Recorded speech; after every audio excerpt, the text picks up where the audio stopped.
ధర్మస్థల్లో తవ్వకాలు ఇవాళ చివరి రోజు కాబోతున్నాయా? ఇవాళ ధర్మస్థల్లో ఫైనల్ డే కాబోతుందా? ఇవాళటి తవ్వకాలపై దేశవ్యాప్తంగా ఉత్కంఠ కొనసాగుతుంది.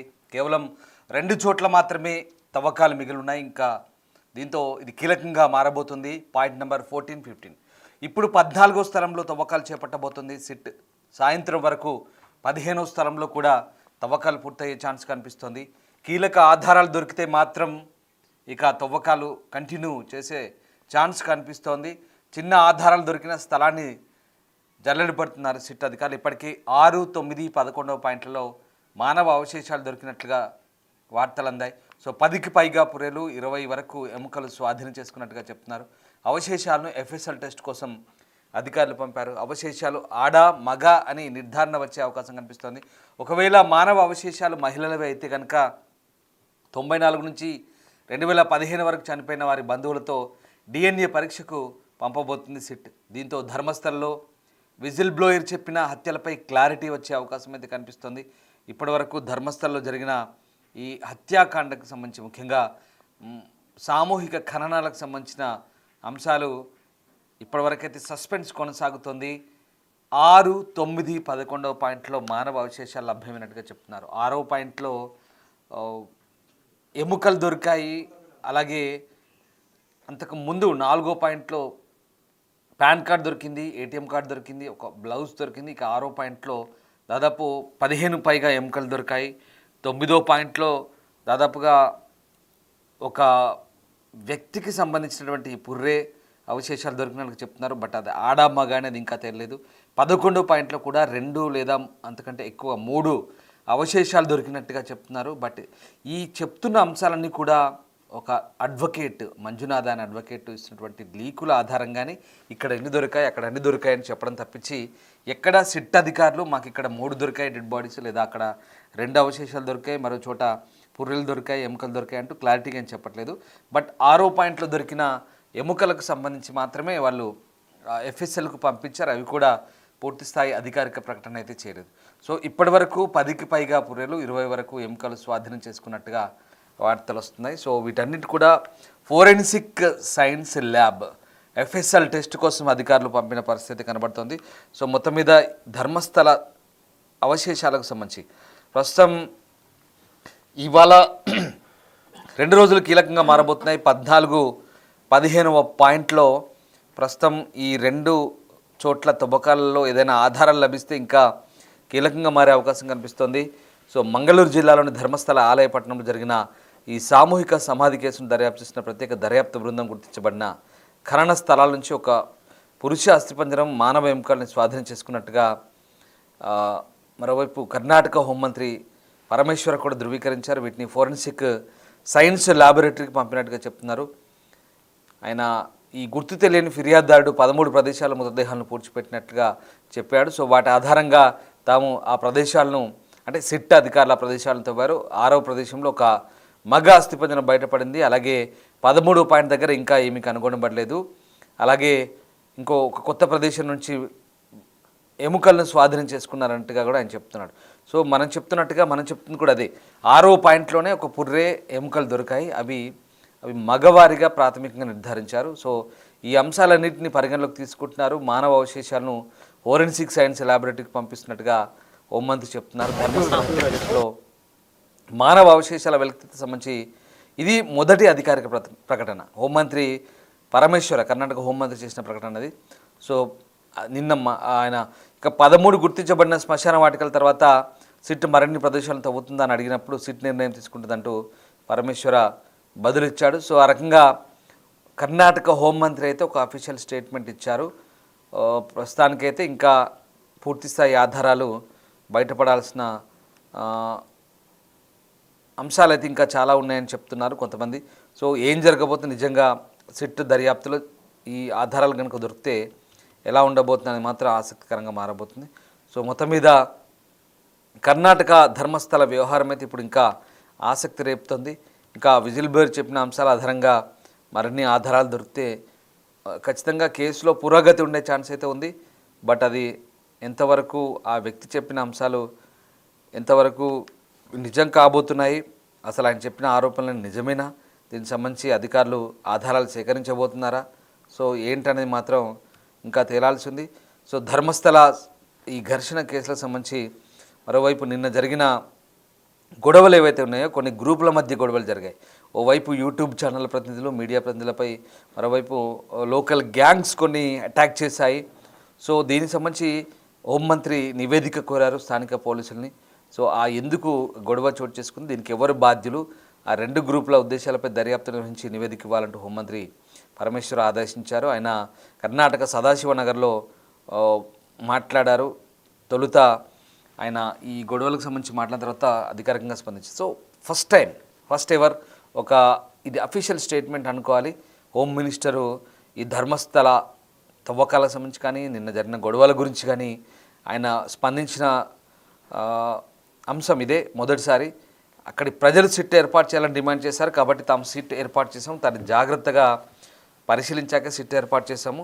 సో చాలా మృతదేహాలను అక్కడ హత్యలు జరిగాయి, నేనే పూడ్చిపెట్టానంటూ ఆ విజిల్ బ్లోయర్ చెప్పిన అంశాల ఆధారంగా సో మ్యాజిస్ట్రేట్ ముందు ఆయన వాంగ్మూలం ఇచ్చారు కాబట్టి దాని ఆధారంగా దర్యాప్తు చేయాలని మెజిస్టీరియల్ సూచన చేసింది. కాబట్టి మేము దానికి అనుగుణంగా సిట్ ఏర్పాటు చేసాం కేసు తీవ్రతను బట్టి. సో ఇప్పటి వరకైతే 13 ప్రదేశాలు తవ్వారు. ఇక 6వ స్థానంలో ఒక అస్థిపంజరం దొరికింది. సో 13వ స్థానానికి వెళ్ళినప్పుడు ఏం కనిపించలేదు, కొండల్లో కొన్ని ఎముకలు కనిపించాయి, వాటిని ఎఫ్ఎస్ఎల్ పంపించే పని సిట్ చేపట్టిందంటూ పరమేశ్వర్ చెప్పుకొచ్చిన పరిస్థితి. సో ఈ నేపథ్యంలో ఇక అలాగే నిన్న జరిగిన కొన్ని గొడవలకు సంబంధించి కూడా ఆయన దర్యాప్తుకు ఆదేశించినట్టుగా చెప్తున్నారు. సో ఏదేమైనా ధర్మస్థల అంశంపై ఎవరైనా ప్రకటన చేసినా అది తమకు లెక్కలోకి పరిగణలోకి రాదంటున్నారు. మరి ఇక్కడ మంజునాథ అనే ఒక అడ్వకేట్ మాత్రం, అనన్య భట్ తల్లి సుజాత భట్ తరపున వాదిస్తున్న మంజునాథ మాత్రం లెక్కలతో సహా వివరిస్తున్నాడు. ఏ పాయింట్లో ఎన్ని డెడ్ బాడీస్ దొరికాయి, 3 4 లేదంటే చీరలు దొరికాయనో, అక్కడ ఇంకేదో డెడ్ బాడీస్ దొరికాయనో అని చెప్తున్న అంశాలకి తమకు సంబంధం లేదని చెప్తున్నారు. సో ఒక రకంగా ఈ అంశాలకైతే తమకు సంబంధం లేదు, తాము అధికారికంగా ఎలాంటి ఆధారాలు దొరికాయో వెల్లడిస్తాము, ఖచ్చితంగా దర్యాప్తు పూర్తయిన తర్వాత అన్ని విషయాలు బయటకు వస్తాయంటున్నారు. సో సిట్ దర్యాప్తు ఏ రకంగా సాగుతుంది, సరిగ్గానే సాగుతుందా లేదా అనే అనుమానాలు అక్కర్లేదు. చాలా పకడ్బందీగా, చాలా స్పష్టంగా ఈ దర్యాప్తు కొనసాగుతోంది, చాలా క్లియర్గా. కాకపోతే ఆ విషయాలన్నీ కూడా తాము గోప్యంగా ఉంచదలుచుకున్నాము. ఇప్పుడే ఆ పూర్తిస్థాయి నివేదిక వచ్చిన తర్వాత బయట పెడతామంటూ కర్ణాటక హోంమంత్రి చెప్తున్న పరిస్థితి. సో నిజంగా దర్యాప్తు సరిగ్గా జరగడం లేదని కొంతమంది చెప్తున్నారు, అది సరైన విషయం కాదు. ఖచ్చితంగా ఇవన్నీ కూడా మేము ఇప్పుడు గ్రౌండ్ పెనిట్రేటింగ్ రాడార్ జీపీఆర్ని కూడా వాడబోతున్నాము.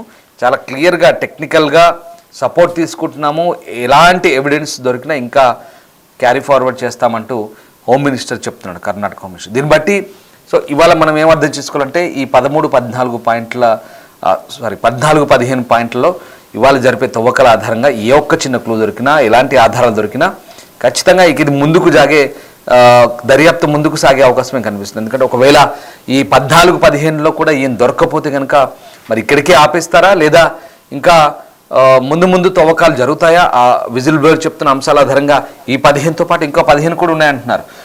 కొన్ని మర్చిపోయి ఉండొచ్చు, కొన్ని దశాబ్దాల కాలంగా జరిగిన సంఘటన కాబట్టి కొన్ని ఆధారాలు, అవశేషాలు మట్టిలో కలిసిపోవచ్చు లేదా కొట్టుకుపోవచ్చు. ఇలా రకరకాల సందేహాలు అయితే అతను కూడా వ్యక్తం చేస్తున్నాడు. కానీ తనకు ఎక్కడ డౌట్ వచ్చిందో అక్కడ తీసుకెళ్లి చూపిస్తున్నాడు, ఫలానా చోట ఉంది, మీరు తవ్వండి, ఇక్కడ తవ్వండి అని చెప్పి. సో ఆ రకంగా 11వ చోట పాయింట్లో అడిషనల్గా 11A అని చెప్పి మళ్ళీ కొంత ముందుకెళ్లారు. సో ఇప్పుడు కొండ ప్రాంతానికి వెళ్తున్న క్రమంలో కూడా ఎక్కడెక్కడ పాతి పెట్టాడు, ఎక్కడెక్కడ పూడ్చిపెట్టాడు కూడా అన్ని చెప్పుకుంటూ పోతుంటే ఆయా ప్రాంతాలన్నీ కూడా అధికారులు కొండలెక్కుతున్నారు, అడవి లోపలికి వెళ్తున్నారు. అతను ఎక్కడ చెప్తే అతనికి ఎక్కడ డౌట్ వస్తే అక్కడ తవ్వకాలు చేస్తున్నారు. తవ్వకాల్లో కొన్ని చోట్ల అవశేషాలు బయటపడ్డట్టుగా కొందరు బయటి వ్యక్తులు ఇస్తున్నటువంటి సమాచారం ఇప్పటి వరకు మనకు వచ్చేవన్నీ కూడా లీకులే.